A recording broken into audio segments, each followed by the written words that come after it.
Hello everyone. Our next topic is braking in traction system. तो breaking हमने previous chapter electrical drives chapter में भी हमने देखा था। तो वहाँ पर भी हम ड्राइव्स को स्टॉप करने के लिए या एलिवेटर्स में भी हमने ब्रेकिंग मैकेनिज़्म देखा था। तो किसी भी मशीन को ड्राइव्स को ठीक है जो कि रनिंग कंडीशन में है तो उसको स्टॉप करने के लिए हमें ब्रेकिंग का रिक्वायरमेंट होता है। ठीक है, तो अगर हम इसके जनरल रिक्वायरमेंट्स की बात करें कि एक ब्रेकिंग सिस्टम में ब्रेकिंग मैकेनिज़्म में क्या क्या रिक्वायरमेंट्स होना चाहिए, तो ब्रेकिंग को बहुत ही उसका जो कंट्रोल होना चाहिए, ऑपरेशन होना चाहिए, बहुत ही स्मूथ होना चाहिए। ठीक है, स्पीड जो होना चाहिए एट द इंस्टेंट हम ब्रेक अप्लाई कर पाए ताकि किसी एक्सीडेंट से हम प्रिवेंट कर पाए। तो इस तरीके से वेरियस हम यहाँ पर रिक्वायरमेंट्स इंक्लूड कर सकते हैं कि एक आइडियल या फिर जनरल रिक्वायरमेंट्स ठीक है क्या क्या होने चाहिए ब्रेकिंग मैकेनिज़्म में। ठीक है, तो हमारे पास अगर हम ब्रेकिंग सिस्टम को क्लासिफाई करें ठीक है तो हमारे पास मैकेनिकल ब्रेकिंग सिस्टम आता है and second one is electrical braking. तो इलेक्ट्रिकल ब्रेकिंग में अगेन हम क्लासिफाई करते हैं रीजनरेटिव ब्रेकिंग आता है। ठीक है, हमारे पास यहाँ पे एडी करंट ब्रेकिंग आएगा। ठीक है, डायनेमिक ब्रेकिंग आता है। तो इस तरीके से हमारे पास इलेक्ट्रिक ब्रेकिंग में जिस तरीके से हमने प्रीवियस चैप्टर में देखा था ठीक है, rheostatic braking, dynamic braking, regenerative braking, तो सेम मैनर में हम यहाँ पर भी सिंस हम यहाँ पर सेम मोटर्स यूज़ कर रहे हैं, डीसी मोटर्स ठीक है, शंट मोटर्स, इंडक्शन मोटर्स, तो हमने induction motor DC series motor दोनों के लिए हमने ब्रेकिंग मैकेनिज़्म ब्रेकिंग जो सिस्टम था वो हमने इलेक्ट्रिकल सिस्टम में हमने इन सारे मोटर्स के लिए हमने प्रीवियस चैप्टर में स्टडी किया था। तो यहाँ पर हम सिर्फ मैकेनिकल ब्रेकिंग को डील करेंगे ठीक है, जो कि थोड़ा सा डिफरेंट हो सकता है। तो इस मैकेनिकल ब्रेकिंग में हमारे पास तीन टाइप, इसको हम क्लासीफाई करते हैं मैकेनिकल ब्रेकिंग में एयर ब्रेक सिस्टम या फिर इसे हम कंप्रेस्ड एयर ब्रेक सिस्टम भी कहते हैं। Second one is vacuum brake system and third one is hand brake for parking. ठीक है, जहाँ पर हम डायरेक्टली मैकेनिकल फोर्स अप्लाई करते हैं। तो हमारे पास सबसे जो फर्स्ट मैकेनिकल ब्रेकिंग सिस्टम है that is air brake system या कंप्रेस्ड एयर ब्रेक सिस्टम हम कहते हैं। तो हमारे पास कुछ इस तरीके का सेटअप होता है। ठीक है, तो कंप्रेस्ड एयर या दैट मीन्स कि हाई प्रेशर का जो एयर होता है ठीक है, कंप्रेस्ड एयर का यूज़ किया जाता है ब्रेक को अप्लाई करने के लिए। तो यहाँ पर हम फिगर में देख पा रहे हैं, क्लियरली यहाँ पर विजिबल है कि एक इस तरीके का एक सिलेंडर होता है। ठीक है, एंड इस सिलेंडर के अंदर आपको एक पिस्टन दिखेगा। ठीक है, एंड पिस्टन के लिए आपका एक हैंडल होता है जिसे हम लिवर कह सकते हैं, एंड ये कनेक्टेड होता है जिस सिस्टम को हमें स्टॉप करना है उसके लिवर के साथ, एंड फाइनली ये जो लिवर होता है ये सिस्टम के ब्रेक शूज़ के साथ कनेक्टेड होता है। ठीक है, एंड ऑल्सो यहाँ पर ये जो आपका पिस्टन है ये पिस्टन स्प्रिंग के साथ कनेक्टेड होता है ताकि इस पे ईजिली फोर्स लगाया जा सके। ठीक है, तो इसका अगर हम मैकेनिज़्म देखें तो सबसे पहले ब्रेक शूज़ होता है। ठीक है, ब्रेक ब्लॉक शूज़ जो कि आपके व्हील्स को स्टॉप करने में काम आता है। तो जैसे ही हम ब्रेक करना चाहते हैं या ब्रेक अप्लाई करते हैं ठीक है, तो जैसे ही हम ब्रेक अप्लाई करेंगे तो ये जो कंप्रेस्ड एयर है ठीक है, ये कंप्रेस्ड एयर यहाँ से एंटर करता है, एंड एंटर करने के बाद ठीक है एंटर कर रहा है तो ये जो पिस्टन है इस पिस्टन पे ये फोर्स अप्लाई करेगा। ठीक है, तो ये पिस्टन का जो पोजीशन है ये इस तरीके से ये बैकवर्ड आ जाएगा, एंड स्प्रिंग जो है ये भी कंप्रेस हो जाएगा। ठीक है, तो स्प्रिंग के कंप्रेशन की वजह से ये पिस्टन थोड़ा सा बैकवर्ड आ जाएगा, एंड यही फोर्स जो है ये सिस्टम ऑफ लिवर में यहाँ पर अप्लाई होगा, एंड ये सिस्टम ऑफ लिवर इस फोर्स को ये ब्रेक ब्लॉक शूज़ को सप्लाई करेगा। ठीक है, ट्रांसफ़र करेगा। तो इस तरीके से जो ब्रेक ब्लॉक शूज़ होगा ये व्हील्स के साथ जो कनेक्टेड होता है तो ये उस पर फोर्स लगाएगा एंड उसको ब्लॉक कर देगा। ठीक है, तो फाइनली जो व्हील्स होगा वो स्टॉप हो जाएगा, उसका रोटेशन स्टॉप हो जाएगा, एंड इस तरीके से कंप्लीट सिस्टम में हम ब्रेक को अप्लाई कर सकते हैं। ठीक है, तो ये हम इसको हम एयर ब्रेक सिस्टम कहते हैं क्योंकि हम यहाँ पर कंप्रेस्ड एयर का यूज़ कर रहे हैं simply.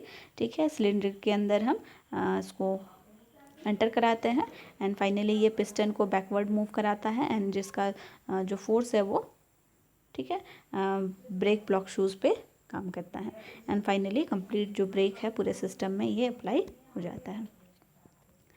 Second type of mechanical brake देखिए, this is vacuum brake system. तो कुछ इस तरीके का सेटअप होता है।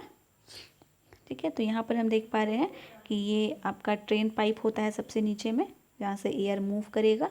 ठीक है, कपलर होता है जो कि इस जो कंप्लीट सिलेंडर है, ठीक है, सिलेंडर एंड वैक्यूम पंप है यहाँ पर एंड ये कंप्लीट आपका सिलेंडर है। तो इन दोनों के बीच में कपलिंग का काम करता है as well as train pipe के साथ भी कपलिंग का काम करता है ये कपलर। ठीक है, यहाँ पर एयर इनलेट है, एयर यहाँ से एंटर करेगा। ठीक है, एंड ये जो वैक्यूम पंप है, ये वैक्यूम पंप यहाँ पर जो वैक्यूम है वो क्रिएट करने में हेल्प करेगा। ठीक है, सिलेंडर के अंदर एयर इंजेक्टर वॉल्व है। ठीक है, जब ये ऑपरेट होगा तो यहाँ से एयर एंटर करेगा। ठीक है, ये हमारे पास चेन है, इसका एग्जांपल हम देखेंगे किस तरीके से इसका यूज़ करेंगे। सिस्टम ऑफ लीवर यहाँ पर है। ठीक है, एंड इस सिस्टम ऑफ लीवर का जो कनेक्शन होगा वो ब्रेक ब्लॉक शूज़ के साथ होगा एंड इसी ब्रेक ब्लॉक शूज़ में जब फोर्स अप्लाई होगा तो यहाँ ये कंप्लीट जो लोकोमोटिव होगा उसमें ये स्टॉप कर देगा। ठीक है, तो यहाँ पर हम देख सकते हैं, तो जैसे सपोज़ ये नॉर्मली ऑपरेटिंग कंडीशन में है। ठीक है, अब क्या होता है कि कोई भी पैसेंजर है लोकोमोटिव के अंदर, तो ठीक है, चेन सिस्टम पुल करने का सिस्टम होता है इमरजेंसी ब्रेक में सपोज़। तो यहाँ पर अगर किसी पैसेंजर ने चेन को पुल कर दिया है, ठीक है, तो जैसे ही पुल किया जाएगा तो इसका जो कनेक्शन है इस एयर इंजेक्टर वाल्व के साथ में है, तो ये इसमें मूवमेंट आएगा जो कि स्पेस प्रोवाइड करेगा। यहाँ पर जो इनलेट है वो ओपन हो जाएगा एंड यहाँ से एयर एंटर करना शुरू करेगा। ठीक है, तो एयर इस तरीके से यहाँ पे एंटर करेगा। ठीक है, इस वाल्व में आ जाएगा एंड इसको मूव करने के लिए पाथ मिलेगा, ये ट्रेन पाइप की तरफ आएगा। ठीक है, एंड फाइनली ये यहाँ पर एंटर करेगा। तो ये जैसे ही वैक्यूम पंप में आएगा, ठीक है, ये वैक्यूम पंप इस सिलेंडर के अंदर वैक्यूम को क्रिएट करके रखने में, मेंटेन करके रखने में हेल्प करेगा। बट जैसे ही ये चेन को पुल किया जाता है तो एयर यहाँ से एंटर करता है। ठीक है, इस पाथ में एंड ये वैक्यूम पंप में या सिलेंडर में एंटर करता है एंड जो वैक्यूम यहाँ पर मेंटेन था उसको ये डिस्ट्रॉय कर देता है। तो इस तरीके से यहाँ पर अब वैक्यूम मेंटेन नहीं रहा क्योंकि यहाँ पर एयर एंटर हो चुका है एंड इस वजह से ये जो एयर अभी एंटर किया ये इस सिस्टम ऑफ लीवर को ये ऊपर की तरफ पुश करता है। तो जैसे ही इस पर सिस्टम ऑफ लीवर में फोर्स लगेगा, ठीक है, ये उस फोर्स को ट्रांसफ़र करेगा कहाँ पर, जो ब्रेक ब्लॉक शूज़ है वहाँ पर ये अप्लाई करेगा एंड ये ब्रेक ब्लॉक शूज़ फाइनली उस फोर्स के इफ़ेक्ट में स्टॉप हो जाएगा एंड ये फिर ब्रेक शूज़ के स्टॉप होने के बाद कंप्लीट जो लोकोमोटिव है ये इसको ये स्टॉप कर देता है। ठीक है, तो इस तरीके से ये सिंपल मैकेनिज़्म होता है वैक्यूम ब्रेक सिस्टम में। ठीक है, तो अब अगर कंप्लीट लोकोमोटिव स्टॉप हो चुका है, अब इसे वापस से सिस्टम को रीसेट करना होगा। तो ये आपका जो वैक्यूम पंप है ये अगेन क्या करता है, यहाँ पर वैक्यूम क्रिएट करने लगता है। तो वैक्यूम जब क्रिएट होगा तो जो एयर यहाँ पर एंटर किया था वो वापस यहाँ से लीव करेगा। ठीक है, एंड ये यहाँ से रिमूव हो जाएगा तो वापस से सिलेंडर के अंदर वैक्यूम क्रिएट हो जाएगा, मेंटेन रहेगा एंड ये नॉर्मल वर्किंग कंडीशंस में आ जाएगा।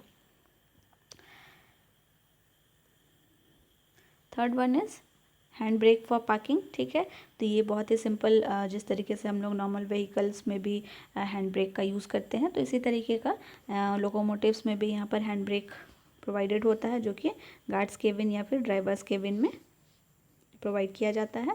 ठीक है, तो ये एक तरीका बहुत सिंपल मैकेनिकल ब्रेक है।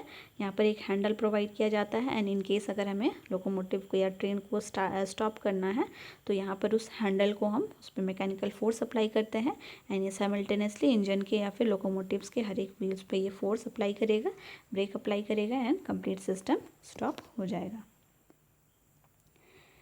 एंड फाइनली हमारे पास एक और कैटेगरी है, that is dead man's handle. तो ये जो डेड मैंस हैंडल है ये उस केस में यूज़ किया जाता है, सपोज़ इन केस जो लोकोमोटिव का ड्राइवर है या ट्रेन लोको पायलट है, तो अगर ठीक है अनफॉर्चुनेटली अगर फेंट हो जाते हैं, ठीक है, या फिर उस तरीके का कुछ प्रॉब्लम आ जाता है, तो इस केस में ये जो डेड मैंस हैंडल है इसको ऑपरेशन में लाया जाता है। तो ये जो डेड मैंस हैंडल है, ठीक है, इसका जो कंट्रोल होता है वो मास्टर कंट्रोलर के साथ होता है, ठीक है, एंड ये केबल्स के साथ रिले सर्किट के साथ कनेक्टेड होता है, एंड रिले सर्किट जो होता है वो रेजिस्टेंस के साथ कनेक्टेड होता है, दैट मीन्स कि ये स्टार्टिंग या स्पीड कंट्रोल यूनिट होता है, ठीक है। तो डेड मैंस हैंडल का कनेक्शन मास्टर कंट्रोलर के साथ होता है इन केस अगर ड्राइवर्स, ठीक है, सही कंडीशन में नहीं है एंड ब्रेक भी अप्लाई नहीं कर सकते हैं, तो इस डेड मैंस हैंडल का यूज़ किया जा सकता है, ठीक है। तो इस तरीके से जब डेड मैंस हैंडल को ऑपरेट कराया जाता है तो ये मास्टर कंट्रोलर को सिग्नल भेजता है, एंड ये सिग्नल देन रिले सर्किट में जाएगा, रिले सर्किट ऑपरेट होगा, एंड यहाँ पर रेजिस्टेंस यूनिट होता है जैसे हमने प्रीवियसली देखा था, तो ये कंट्रोल करता है, स्टार्टिंग एंड स्पीड कंट्रोल के लिए यूज़ किया जाता है।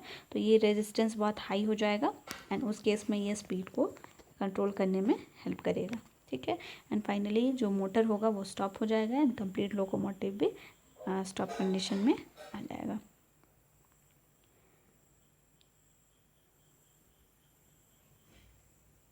ठीक है, तो इस तरीके से हम लोग यहाँ पर डेड मैंस हैंडल का यूज़ कर सकते हैं। एंड सिंस यहाँ पर रेजिस्टेंस यूनिट है तो हमने जैसे प्रीवियस लेक्चर्स में देखा था कि रेजिस्टेंस का बहुत सारा यहाँ पर सीरीज़ में कनेक्टेड होता है, ठीक है। तो एक एक करके ये रेजिस्टेंस डिस्कनेक्ट होता जाता है, ठीक है, सॉरी कनेक्ट होता जाएगा। इनिशियली ये जो इसका कनेक्शन होगा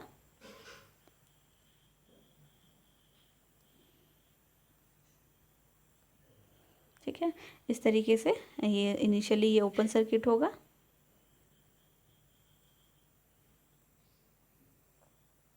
ठीक है, इस तरीके से होगा। एंड जैसे जैसे यहाँ से रिले सर्किट जैसे सिग्नल भेजेगा तो ये सारा का सारा जो यूनिट्स है ये शॉर्ट सर्किट होता जाएगा। तो एक और रेजिस्टेंस यहाँ पर कनेक्ट हो गया मोटर के साथ, ठीक है, ये दूसरा भी शॉर्ट सर्किट होगा तो दूसरा रेजिस्टेंस भी कनेक्ट हो गया मोटर के साथ सीरीज़ में, एंड और सिग्नल मिलेगा, ये तीसरा भी कनेक्ट हो गया। तो इस तरीके से मैक्सिमम रेजिस्टेंस यूनिट यहाँ पर कनेक्ट हो जाता है एंड रेजिस्टेंस का वैल्यू बहुत ज़्यादा हाई हो जाएगा। तो इस मोटर को जो मोटर के थ्रू जो करंट का वैल्यू होगा वो बहुत ही लेस हो जाएगा, बहुत डिक्रीज़ हो जाएगा, एंड इसके वजह से मोटर का स्पीड भी डिक्रीज़ हो जाएगा। एंड जैसे जैसे रेजिस्टेंस कनेक्ट होता हुआ जाएगा वैसे वैसे यहाँ पर स्पीड में स्पीड डिक्रीज़ होता हुआ जाएगा, एंड फाइनली जितने भी मोटर्स यहाँ पर लोकोमोटिव्स में कनेक्टेड है वो एक एक करके कट ऑफ होते जाएंगे and finally complete system stop condition में आ जाएगा, ठीक है। So that's all about the braking and traction system. यहाँ पर हम लोग मैकेनिकल पार्ट देखे हैं, इलेक्ट्रिकल पार्ट आप लोग 4th यूनिट से रेफ़र कर सकते हैं, वहाँ पे सेम जिस तरीके से हमने सीरीज़ डीसी सीरीज़ में इंडक्शन मशीन में इंडक्शन मोटर के लिए डायनामिक रियोस्टैटिक एंड रीजनरेटिव ब्रेकिंग हमने देखा था, तो सेम मैनर में हम यहाँ पर भी उन्हीं मैकेनिज़्म का यूज़ कर सकते हैं, ठीक है। So that's all about the braking system. And इस तरीके से हमारा जो यूनिट है ट्रैक्शन सिस्टम का मेन टॉपिक्स हमने कवर किया है। इसके अलावा कुछ और टॉपिक्स भी रेस्ट रह गया है तो उसको आप लोग ईजिली रिवाइज कर सकते हैं, थ्योरी पार्ट है, ठीक है। So that's all, thank you everyone.